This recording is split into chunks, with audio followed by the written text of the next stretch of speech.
Сиқыршы ма, тәуіп па? Ойын құмар жақын туыс ініміздің құмар ойындарға кіріп кеткені, қарызға белшеден батқаны, бұрын жап-жақсы жігіттің бүгінде өтірікші, алаяққа айналуы бізді әбден алаңдатты.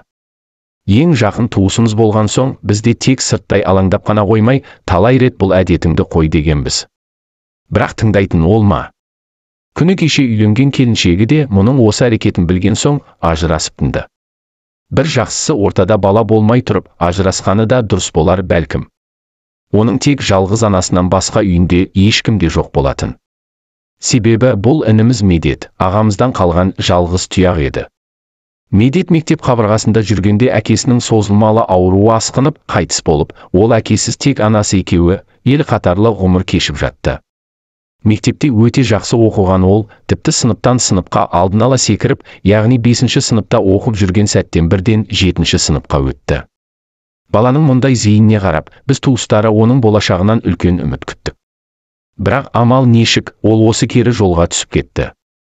Түрлі дүкендер мен сауда орындарында тұратын ойын автоматтарына сан мәрте ұтылды.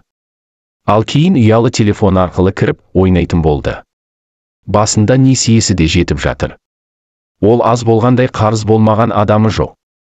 Тіпті кейінгі кездері әлгі қарыз адамдар, қарызды қашан қайтарасың деп үйдің маңында жұдырықтап кеткен кездері де болыпты. Қойшы әйтеуір әкесі барда шалқып өмір сүрген отбасының жағдайы соңғы жылдары жұтаң күйге түсті. Анасы да жасының ұлғайғандығына қарамастан, 30-ға келген баласының болашағын уайымдап, зейнетке шықса да үйде отырмай, одан әрі тағы жұмысқа шығып, төбеттей баласын асыраумен әлек болды. Қарғайын десем, жалғызым, қарғамайын десем, жалмауызым деген тәмсіл сірә осындайда айтылса керек.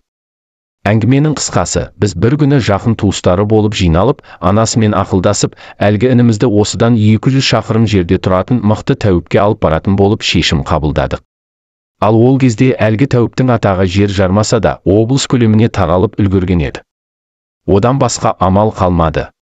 Себебі бұған дейін психологтан бастап қатысы барау деген дәрігерлерге де көрсетіп, тіпті мешітке алып барғанбыз, нәтиже болмаған. Осылайша біз әбіржіп, әбден жүдеген інімізді көлікке күштеп отырғызып, тәуіп тұратын ауылға да жеттік. Барсақ, үйдің маңында адам қарасы өте көп екен. Келіп кетіп жатқан адамдар. Бірі араққа салынған жақынына арақты қойғызу үшін ертіп келген, енді бірі темекісін қойғызбақ болып үлкен қызын сүйреп келіпті. Ал әнеу бір келіншек сірә, нашақорау шамасы дір-дір етеді. Тағысын тағылар. Бұлар алғашында кезекке тұруы керек болар деп, кезектің соңын сұрап еді. Тәуіп өзі шақыртады дегенді естіп, мүмкін ғажайып арқылы біліп, өзі емдей алатынын шетінен шақыртатын болса керек деп топшыладық. Сөйтсек онымыз бекер екен. Топтап кіргізетін болып шықты. Мысалы іштен ұзын бойлы арық шал шығып, арагідік ескі времянканың есігінен басын шығарып, сырттағы адам санын қарап, көзбен жобалап санап, ішке шамамен 40-50 адамнан кіргізеді екен. Әйтеуір, бір топпен біз де кірдік. Науқас кім, сол кірсін дегенді естіп, туысым сыртта қалып қойды. Мен қызық көріп, елемегенсіп, тыңдамай көпшілікпен кіріп кеттім. Сырттан, яғни көшеден бірден емшінің емдеу залына кіреді екенсің. Кәдімгі ескі үйдің үлкендеу бөлмесі. Айтпақшы, ақысы өте арзан екен. Арақ қойғысы келетіндер мен нашақорлар, құмар ойыннан арылғысы келетіндер барлығы 1000 теңгеден, ал темекі қойғысы келетіндер 500 теңгеден әлгі сырықтай шалға өткіздік те, бөлмеге өттік. Мен әлгі тәуіптің бір денесі жұғып кетер деген секеммен есік алдында, яғни тәуіптің желке тұсында тұрып қалдым. Үстіне ақ халат киген, жасы шамамен 50-лер шамасындағы жігіт ағасы көпшілікке діни әрі дұғалармен араластырып, емін жасай бастады. Аузы бір тынбай, о дүние туралы, жаман әдеттер туралы, оның кесірі туралы, арасында дұғаларды оқып, әйтеуір емін жүргізіп жатыр. Ал жерде жапа тармағай, бүктүсіп отырған әлгі емделушілерге көздеріңді жұмып отырыңдар деп қояды.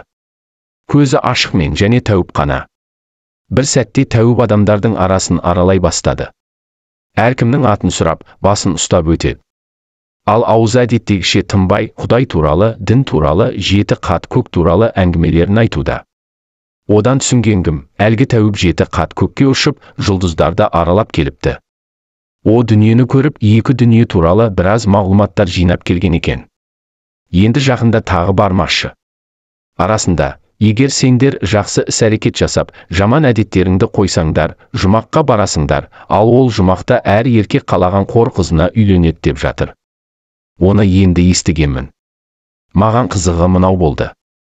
Тағы бірде ол, ал егер қыздар, келіншектер, жалпы әйелдер қауымы, сіздер жақсы жолмен жүрсеңіздер, байдан байға тиесіздер, қалаған жігіттеріңізге тиіп, қалаған өмірлеріңізді сүресіздер деп салды. Мен ондайды бұрын естімеген екенмін.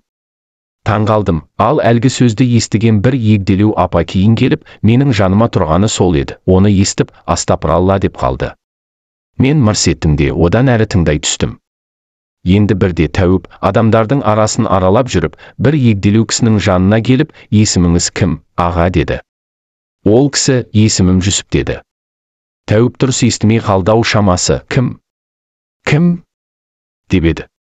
Ол ойланбастан Жүсіп пайғамбар деп салды. Ал өзі әбден ішкілікке салынған адам екені ісіп кеткен бетінен көрініп тұрған еді. Мен одан әрі шыдай алмай, булыға күліп, сыртқа шығып кеттім де, шемішке шағып тұрған туыс ағамның жанына барып, болған жайды айтып, күліп тұрған едім. Жаныма біреу келіп, түсін суытып, інім, ол кісіге күлме. Өткенде күлген адамдар жолда кетіп бара жатып опат болған демесі бар ма? Мен сап тиылдым. Осылайша әлгі тәуіп 40-50 адамнан жинап қабылдап, оларды небәрі жарты сағат көлемінде оқиды екен. Ал одан әрі сырттағылар жиналса, қайтадан қабылдау басталады. Ал сыртта қарағұрым адам саны едәуір көп. Мен өзім сауда жасайтын адам болған соң, әр адамнан түсетін ақшаны санай бастадым.